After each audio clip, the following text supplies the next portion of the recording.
In today's video, I am going to be breaking down Pascal Siakam and why he is so dangerous on the Toronto Raptors. Let's get down, let's check him out. If you are a small forward or a power forward, this is definitely a video for you. So one thing that makes Pascal Siakam so dangerous is his ability to drive on smaller players, post them up, and when that happens, he gets double and sometimes triple teamed, and because of his ability to pass and find open players, he is then able to of course, get tons of assists. Something else also is his ability to move off ball. Here he gets out towards the point and of course jacks up a three-point shot. This was all started from him driving to the rim and kicking it out when he had a very good defender on him. However, he didn't just stay in the middle of the key and sit there. What he did was pop out to the three, where of course he lost his man calling out for a switch which never came, and that then allowed him to shoot that three-point shot. Always move after you pass. While Pascal Siakam earlier on in his career was not a great post-up player, here we can actually see him being able to post up his man, and I think he posts up just a bit too much now. Before in his career, when he drove, he would then spin off and attack the basket. Now, since a couple of injuries and him getting a bit older, he then now posts up his man, tries to play bully ball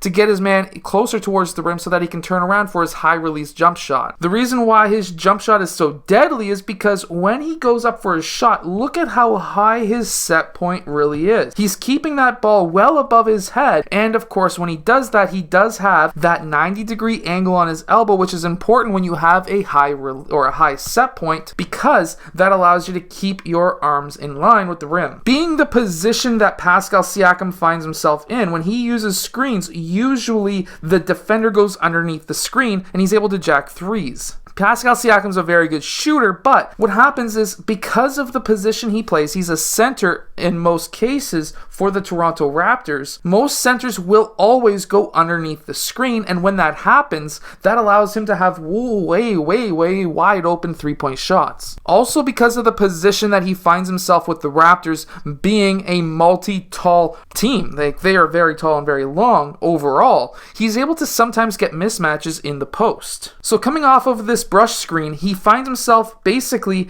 getting a switch, and then they switched again with still another player who is still less tall or not as tall as him, and because of that he's able to swipe through, attack the basket, and of course score. He's able to basically attack the basket here and score because he's able to get his shoulders lower than his defenders, and he's got his shoulder in front of the defender's shoulder, and when that happens, that allows him to get the angle to the basket, and of course there is nothing that defender can do because he's going up with his left hand. We can see this once again coming off of the dribble handoff. Anytime your defender goes underneath that screen, you need a pull for that shot. That defender's not in position to block your shot, and that will allow you to hit many open shots too. In this next clip, he's breaking down his defender, and his defender's down on his heels. That is very important, so when he takes that one dribble attack step back, there's nothing that defender's going to be able to do to block it. See, what happens is he attacks. When he attacks, he takes one hard jab towards his defender that gets his defender down onto their heels,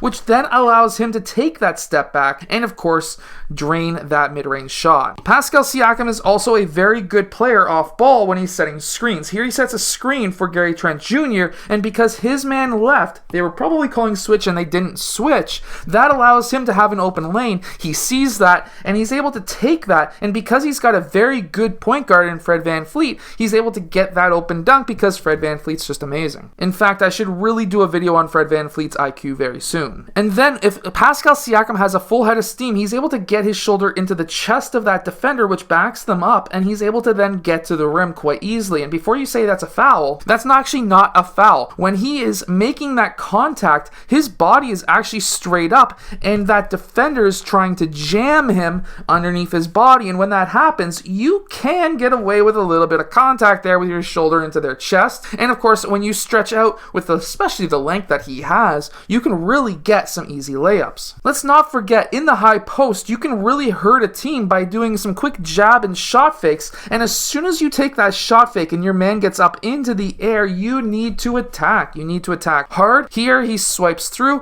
one hard dribble, one step layup. Remember, we have to remember that when we attack and you take that dribble, you can take only one step to go up for the shot because this defender is going to be trying to time your jump for your shot, and if you take 2 steps, he's going to be able to block it. If you take 1, it's going to be even a lesser chance of him blocking it. And remember, when you take a shot fake, you want to start low. Here he's got 90 on his hips as well as his knees, and when he takes that shot fake, he brings that ball up close to his set point, but he also extends his body upwards. We see that right here, and that's what gets that defender up into the air to try to block his non-existent shot. So overall, fantastic offense and not that great a defense by Ibaka, but great offense by Siakam. Siakam is a fantastic basketball player. I know I've been hard on him in the past. It's because I'm a Raptors fan and I really want to see the best for Siakam. I personally absolutely love his style of play.